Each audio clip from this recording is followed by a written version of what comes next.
Hey, what's going on, everybody, and welcome back to my channel, Movie Files. Elliot back again with a brand new Hulu original TV series review for the first 3 episodes of the new drama by the name of 9 Perfect Strangers, which by the time this video is out, the first 3 episodes will be available to stream on Hulu on August 18th. Now, I got the opportunity to check it out early, and I'm really excited to let you all know what I thought of the first 3 episodes, if I'll be back to watch it on the week-to-week basis and to review it for you all, and more importantly, I'm going to let you all know if it's worth checking out in this spoiler-free review. Before we break it all down, do me a favor and check me out on all my other social media accounts. If you all are new to the channel, well, welcome to the community. Consider subscribing to the channel, and while you all are at it, make sure you hit that notification bell. That way you all can get the alert for when I drop new content. If you all enjoyed this spoiler-free review of the first 3 episodes of 9 Perfect Strangers, make sure to like and share the video. It helps out the channel a lot, but I also appreciate the support. And in the comment section, let's talk about this show. Let me know if you were excited for it, and once you've seen the first episode, the second episode, or even the 3rd episode, what'd you think about it? Do you have a favorite episode of the 3?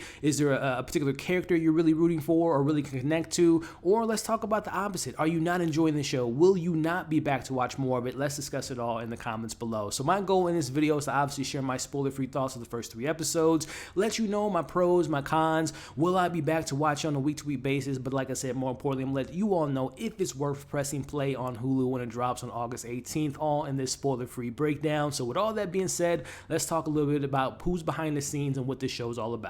The story follows 9 strangers from the city who gather for a 10-day retreat at Tranquillum House, a health and wellness resort which promises to transform and heal its guests who stay there. However, the resort is not what it seems to be, and the guests are about to discover many secrets about each other, but also the resort's host, Masha. Now, the show was created by David E. Kelley and based on a novel, and all 8 episodes will be directed by Jonathan Levine, and each episode will drop on Wednesday on Hulu. So let's talk a little bit about my expectations for the show. So number one, I was very excited to see that David E. Kelley was behind this show. I'm a big fan of his work, but more particularly when he works with Nicole Kidman, whether it be Big Little Lies or most recently last year on HBO, The Undoing. I love when they collaborate. So you're giving me a great creator, you're giving me a great actress in Nicole Kidman, and then you stack this cast with all-stars. I mean, Michael Shannon, Samara Weaving, Melissa McCarthy. I mean, the list goes on. This is a really stacked cast. I was intrigued by the trailer. It was kind of giving me a little bit of like Midsummer vibes, as well as there was a show on HBO I've been reviewing for the last month by the name of The White Lotus. So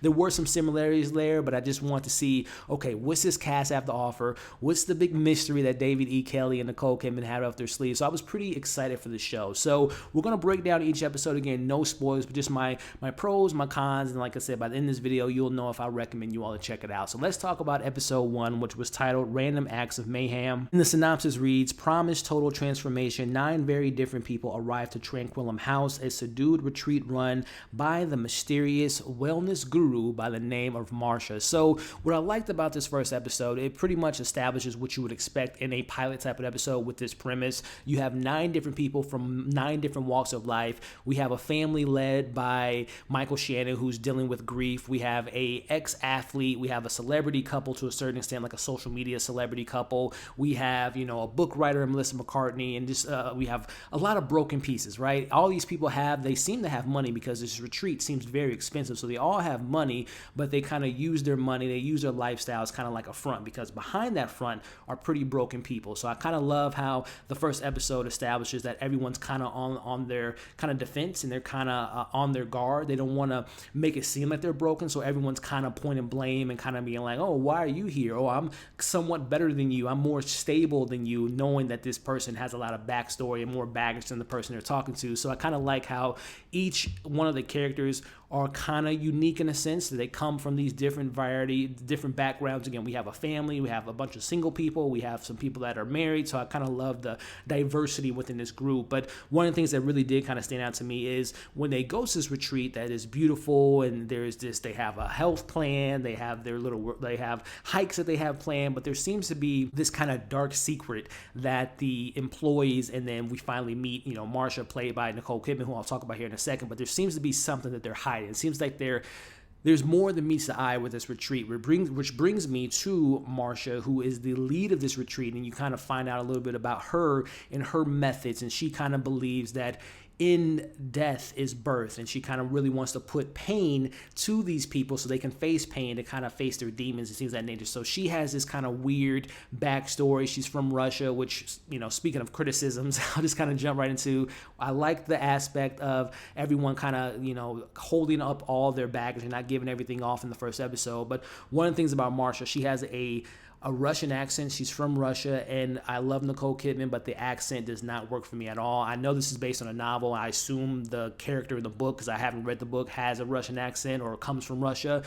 They should not have gave Nicole Kidman the accent at all, because she's literally, one scene she has it, the next scene she doesn't, and it goes on and off, on and off. And it's very kind of annoying, but that's one of my nitpicks and criticisms with the first episode. But also, this show has this weird sense of comedy that the comedic beats don't really work for me so far, at least in the first episode, and I'll talk about episode 2 and 3. But Melissa McCartney, I'm a big fan of her work, but I think that she is kind of given the responsibility to kind of bring in her Melissa McCartney-isms and kind of be the straight woman, but has the comedic beats that you could expect from her. And I don't think it's blending well, at least within the first episode for me. It didn't blend well with this mysterious aspect that the show's kind of giving you in regards to what's really going on behind the scenes. So the first episode, it didn't hook me.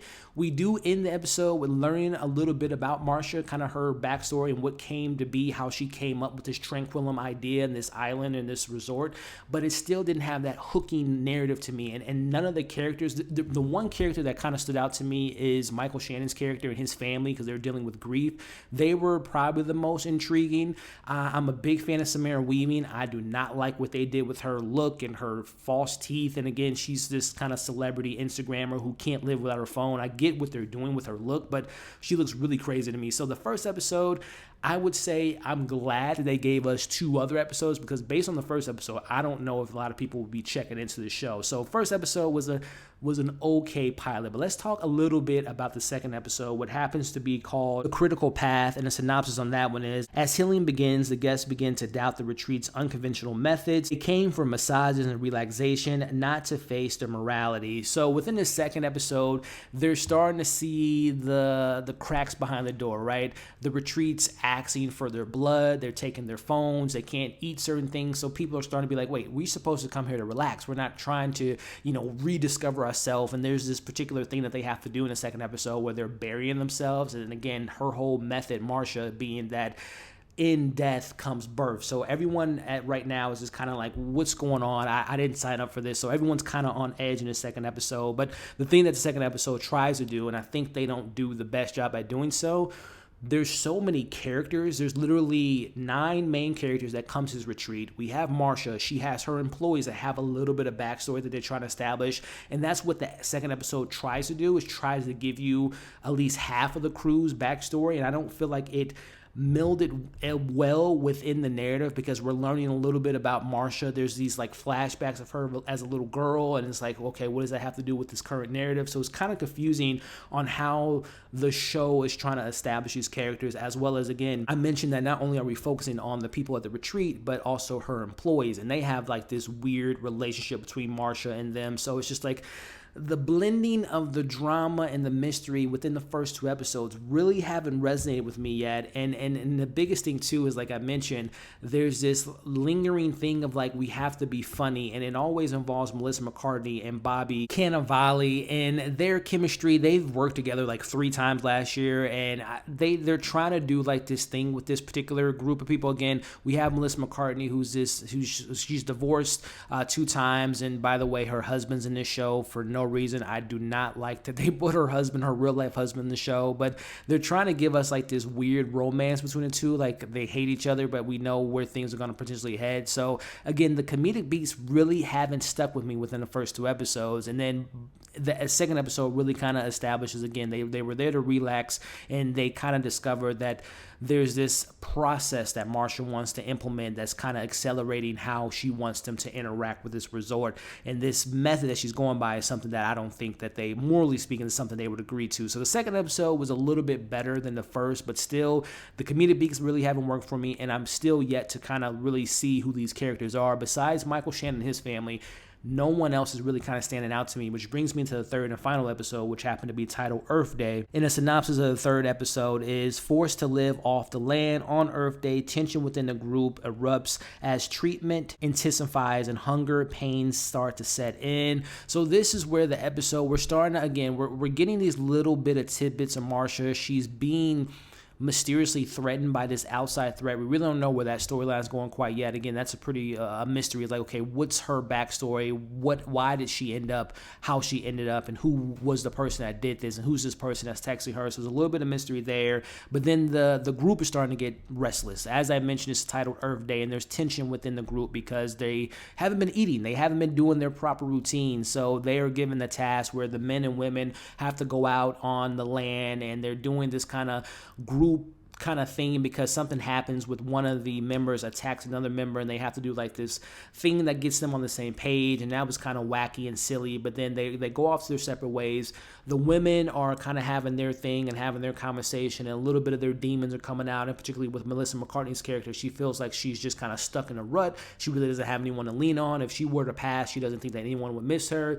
And on the reverse side of that, we have the men who are like starving at this point, and one of the characters does something very kind of brutal to a particular animal, I'll just say that, and kind of leaves them to kind of connect with each other. It was a weird third episode, and again, the group dynamic, I have yet, besides Michael Shannon, who again has a standout moment in his third episode with his family and kind of what they're dealing with, there's really no one in this cast that's standing out to me besides Michael Shannon. I will say Melissa McCartney is my least favorite character of the show.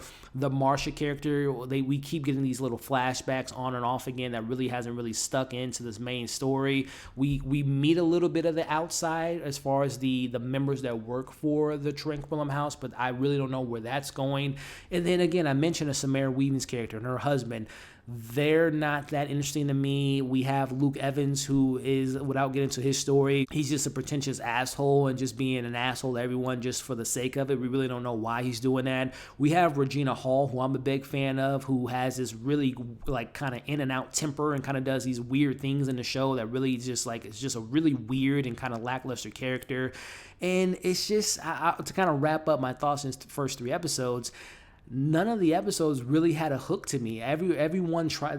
Each episode tries to end on this like mysterious aspect of it, but it's just like, I don't care. And that's the thing. I don't care about any of these characters besides Michael Shannon, his wife and his daughter, who's dealing with his grief. They're like the only interesting family, the only interesting character so far. Everyone else is just kind of like underwhelming. I feel like the script is probably the weakest element of the show so far, on top of the comedy that really hasn't worked. Again, comedy is very subjective, but I don't find this show to be funny at all. Again, it tries to give you this mysterious kind of midsummer. I mentioned The White Lotus, which does with essentially they're almost the same show. You have a group of people going out to an island and try to go on vacation, but The White Lotus was just so much more clever and better in the writing and the performances, and I actually care for the characters. I can't say that about Nine Perfect Strangers so far. That's based on the first three episodes, which each episode is almost about 45-50 minutes, and within those 45-50 minutes, I feel like we're just moving along and not really gathering much information about these characters. So wrapping up this review here, I gotta say I'm a little bit disappointed by the show because I was really excited for this mysterious kind of drama, but I have yet to kind of see the mystery shine out. I've yet to see the drama shine out. This show is more of a comedy drama than it is like a straight up drama, and the comedy has not really worked for me at all. So I have enough faith in David E. Kelley and Nicole Kidman and the creators behind the show that maybe they'll start to pick up momentum in the fourth episode. But again, based on the first three episodes, I don't think this is like a must-see event that I was hoping that it would be. So with all that being said, if you guys really don't have much to watch or much to look forward to as far as TV or movies, maybe give it a watch. And if so, let me know what you all thought of it. Again, I'm going to give the fourth episode a watch just because I am a fan of this talent. I think that maybe they just haven't found its footing, and it is 8 episodes. So again, maybe the first half isn't as good as the second half. Maybe the second half, the remaining episodes 4 through 8, really kind of pick up the steam and pick up this momentum. But based on these first 3 episodes, I'm a little disappointed. But that's just my thoughts on the first 3 episodes of Nine Perfect Strangers. Let me know what you all thought of it, your pros, your cons. Will you be back to watch this on a week-to-week basis? I'm going to watch episode 4, and if episode 4 is good, then I'll probably do this on a week-to-week basis. But right now, I don't think this is a show that's worth kind of doing a week-to-week breakdown, because there's really not a lot to break down with these 3 episodes I've seen so far. But who knows, maybe episode 4 is fantastic. But let me know what you all thought of it, your pros, your cons, and will you be back to watch this on a weekly basis? And more importantly, do you want me to review it? If you all want me to, I will, because I'm a person that likes to please my audience, and I appreciate all you guys' support. So if you stuck around to this point in the video, make sure, if you haven't already, to like, share, comment, subscribe to the channel if you haven't already, and hit the bell. That way you don't miss any of my other content. Hope you all enjoyed this review. Hope you're staying safe, and we'll see you on the next video.